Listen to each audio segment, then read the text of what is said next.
Esporte Espetacular está de volta com uma questão que sempre teve na minha cabeça e muita gente já deve ter reparado, que alguns países são capazes de produzir, em larga escala inclusive, atletas de alto nível num determinado esporte. A pergunta é por que será que isso acontece? Então, o repórter Guilherme Roseguini, ele viajou atrás dessas respostas. O primeiro destino dele foi o Quênia, que é um país famoso por revelar os melhores corredores de longa distância do mundo. É a nossa estreia da série Talentos. Como nascem os campeões? Você certamente já ouviu muitas teorias sobre as razões do sucesso deles. Quenianos correm tanto porque se habituaram a fugir de leões na selva. Suportam esforços sobre-humanos porque perseguiam animais para caçar. Aguentam longas distâncias porque desde cedo andam quilômetros a pé para chegar na escola.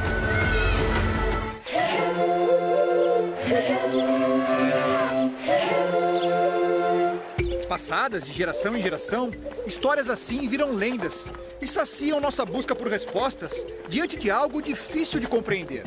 O mundo inteiro corre, mas os quenianos correm melhor. São pobres, não têm estrutura e mesmo assim estabeleceram um domínio sem precedentes na história esportiva.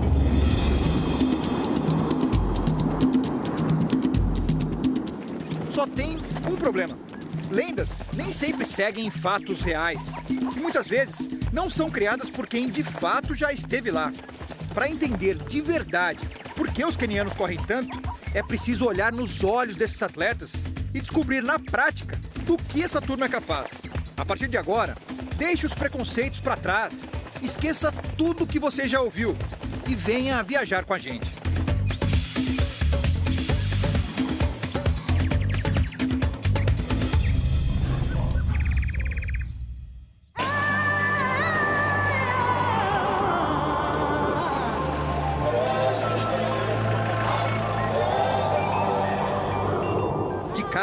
Já tire da cabeça a ideia de que no Quênia existem corredores em todos os cantos. Na maior cidade do país, por exemplo, só se vê carro. Nem nos espaços dedicados ao esporte eles costumam aparecer. Esse é o estádio Nyayo, o principal palco do atletismo queniano, que fica na capital, Nairobi. Só que ele permanece a maior parte do ano assim, totalmente vazio. É mais fácil a gente ver pássaros do que atletas aqui. Isso é surpreendente para nós, forasteiros, porque a gente sempre pensa que todos os quenianos correm. Mas os locais dizem que os bons de corrida mesmo são apenas os integrantes de uma pequena tribo, os Kalenjin. E para encontrá-los, é preciso ir bem longe daqui.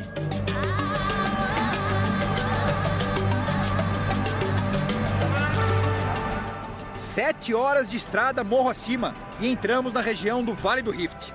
Lá, mais de 2.000 metros acima do nível do mar, recebemos, enfim, as boas-vindas no lugar que viemos buscar, a Casa dos Campeões. São em cidades como Iten e Eldoré que vivem os 5 milhões de Kalenjin, pertencentes à tribo que representa apenas 12% da população do Quênia, mas quase 80% dos corredores de elite.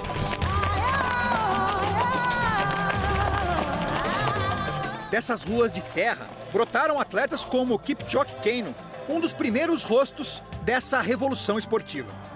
Nos Jogos da Cidade do México, em 68, ele venceu a prova dos 1.500 metros e foi um dos primeiros quenianos a apreciar a vista do alto de um pódio. Nos anos 60 ainda éramos colônia. Só conseguimos independência dos britânicos em 1963. Mas desde aquela época, plantamos a semente do atletismo nas escolas. Eu aprendi a correr no meu colégio.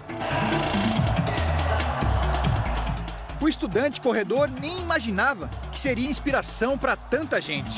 Em pouco mais de 50 anos, o Quênia conquistou 79 medalhas olímpicas em provas de corrida no atletismo, sendo 24 de ouro.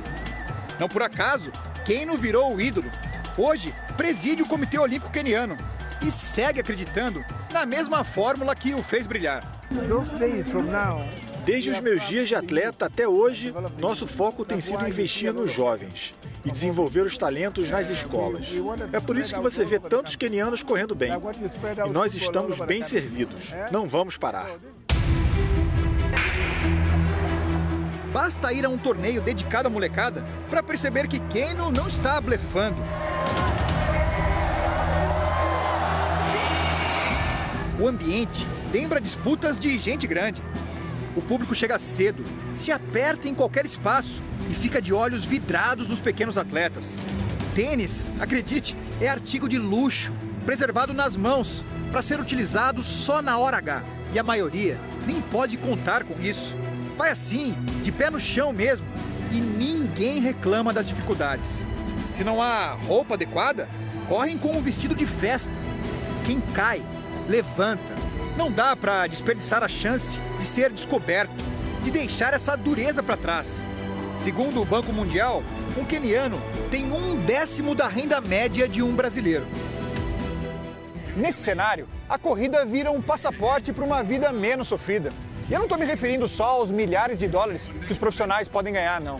Nessa competição, por exemplo, que reúne 3.000 atletas a partir dos 6 anos, os prêmios para os vencedores são sacos de arroz, de batata e até uma vaca. Pode parecer estranho para muitos brasileiros, mas aqui isso significa muito.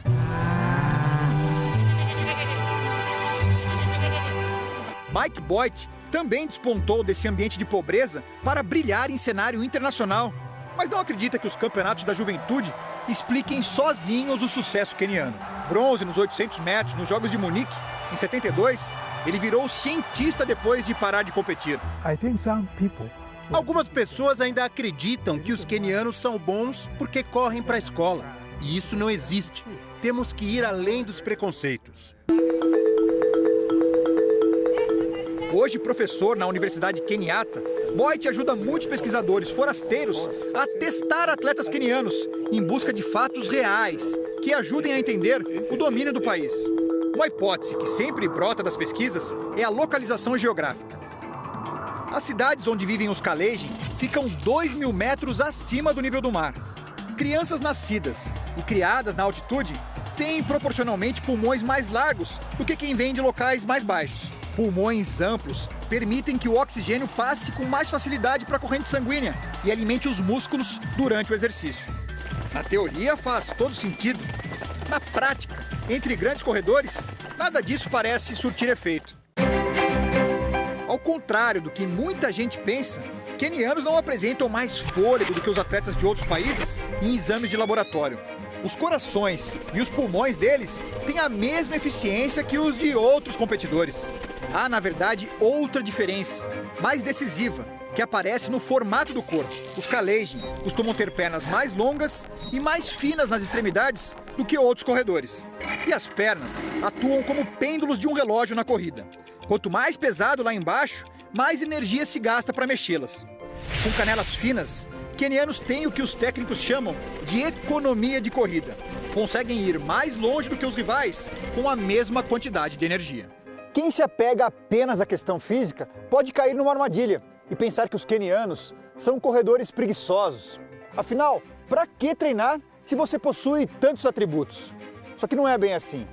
Agora, por exemplo, são 6h10 de uma manhã fria de sábado e eles já começam a aparecer nas estradas de terra da região, para a primeira das 3 sessões diárias que costumam cumprir.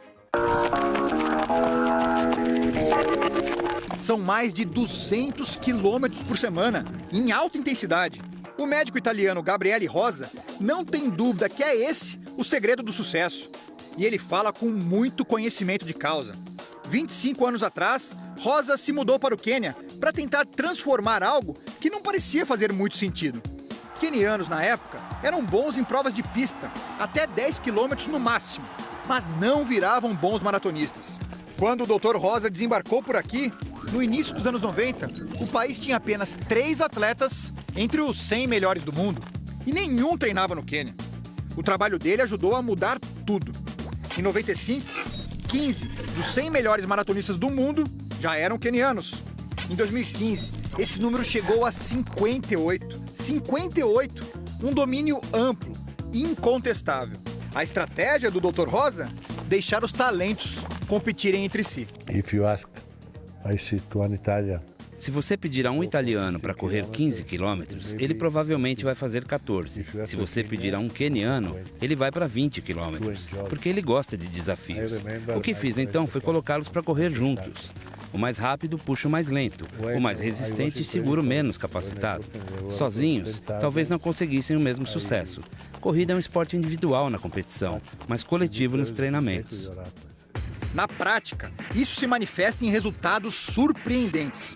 Veja o caso de Wilson Kipsang, um dos mais premiados corredores de longa distância em atividade. Em 2013, na Maratona de Berlim, ele sobrou e estraçalhou a marca mundial da distância, 2 horas, 3 minutos e 23 segundos. Ao retornar para o Quênia, tratou de compartilhar o feito com os amigos e incentivou um deles em especial. Quando o Denis Kimeto começou a treinar com o nosso grupo, percebi que ele tinha um talento especial. O perfil físico dele era perfeito. Assim que quebrei o recorde, fui até ele e disse: eu consegui. Se você continuar a treinar forte, também pode. Por que você não tenta também? No ano seguinte, na mesma Berlim, Kimeto destruiu o recorde do colega e se tornou o primeiro homem a correr uma maratona abaixo de 2 horas e 3 minutos. Ambos seguem na ativa, se desafiando e desafiando os outros. A engrenagem não para. Além da herança genética, do tipo físico ideal, da altitude e do treinamento pesado, existe ainda um outro fator que contribui para o domínio desse país nas provas de média e longa distância. Somos nós. Isso mesmo, nós, os não quenianos, não estamos cumprindo a nossa parte para ao menos dificultar um pouco a vida deles.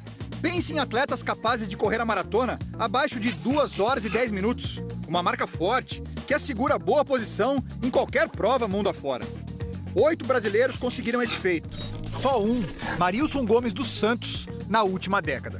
Entre americanos, foram 15 em toda a história e apenas 3 nos últimos 10 anos. O mesmo se repete entre os britânicos. Das 14 performances abaixo de 2 horas e 10 minutos, só uma ocorreu a partir de 2005. Agora, olhe os quenianos. Só em 2015, 81 atletas quebraram a barreira das 2 horas e 10 minutos. Ou seja, enquanto atletas do mundo todo evoluem em vários esportes, na maratona o processo é diferente. Parece que o atual ritmo queniano é tão forte que até desanima os rivais de outras nações. Para encará-los, só tentando ser como eles. Pois foi essa a estratégia adotada pelo neozelandês Jake Robertson. Ele abre pra gente as portas da casa que ergueu no Quênia. Contrariando até os pais, ele se mudou em busca da receita de sucesso para corridas longas. Jake não nasceu na altitude, não tem a tal genética privilegiada, mas embarcou nos treinamentos em grupo e progrediu demais. Eu aprendi muito com os melhores aqui. Corro ao lado de recordistas mundiais. E meus resultados decolaram.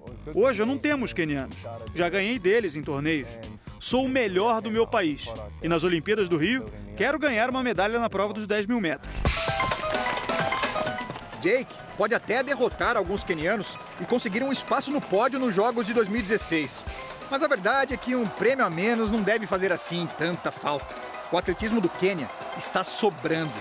No Mundial do ano passado, na China, eles simplesmente lideraram o quadro de medalhas. Levaram 16, sendo 6 de ouro. Ficaram à frente de potências riquíssimas, como Estados Unidos e Rússia. E deram uma pista para o mundo de que não se contentam mais em serem lembrados apenas como um país de maratonistas. Júlio Ziego nasceu no coração da fábrica de corredores. Mas, desde criança, já é assim, parrudo demais para correr. Um dia, na competição de atletismo da escola, viu o irmão mais velho arremessar um dardo e se encantou. Você vê aquele objeto voando lindamente no céu, é demais. Pensei, quero ser um cara que faz essas coisas voarem e quero derrotar meu irmão. O irmão ficou para trás, assim como todos os outros competidores do país.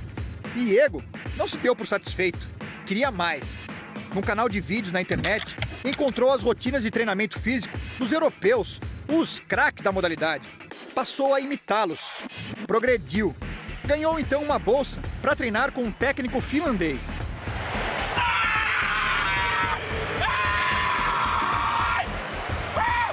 Na China, no último Mundial, Diego assistiu à mais longa viagem de um dardo que conseguiu produzir.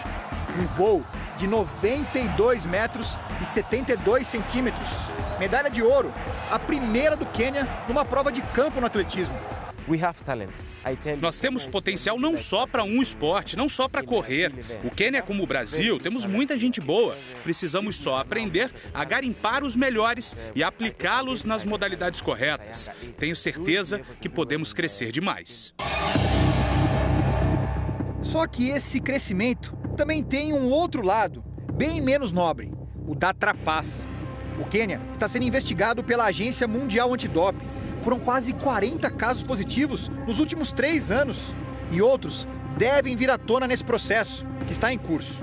Vai ser preciso expulsar muita gente e investir pesado em controles de doping para limpar tanta sujeira.